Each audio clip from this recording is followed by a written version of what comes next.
Yo, what's up mga bossing? Capsrock here. So, maglilinis at maghuhulma po tayo ng dalawang tambay cup sabay mga boss. So, same sila ng design. So, version 2 po yata ito. So, habang pinapakita po natin yan at ng steps po kung paano gagawin, ay shoutout po natin si Boss Denmark Mirales or Miralles watching from Cavite. Yun, maraming salamat sa iyo, bossing, sa iyong panonood. At kung gusto niyo rin po na mas shoutout sa susunod nating mga videos, ay comment lang po kayo ng iyong pangalan at ng inyo pong location kung saan po kayo nanonood mga bossing.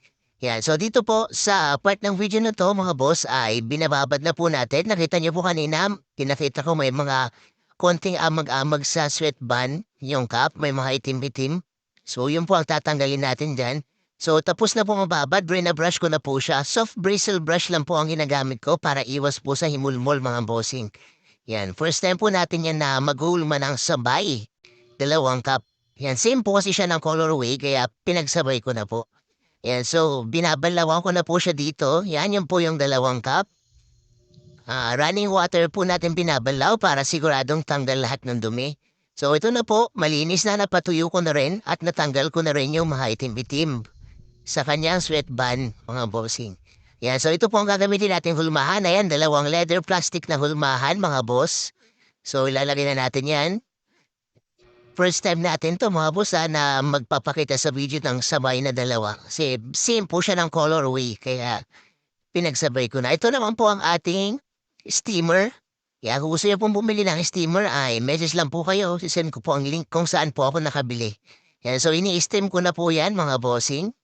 Yan, habang ini-steam natin yan mga boss, ang location po natin ay 41 Pangasinan Street, Bago Bantay, Quezon City mga bossing. So pwede nyo po yung i-Waze or i-Google, type nyo lang po the capstrap. Ayan, so ihuhul mo po natin maigi yan mga boss para wala pong kusot.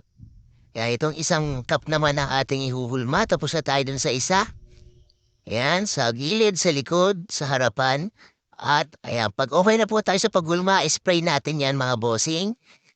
Isa-isahin natin yan. Ayan naman yung isa.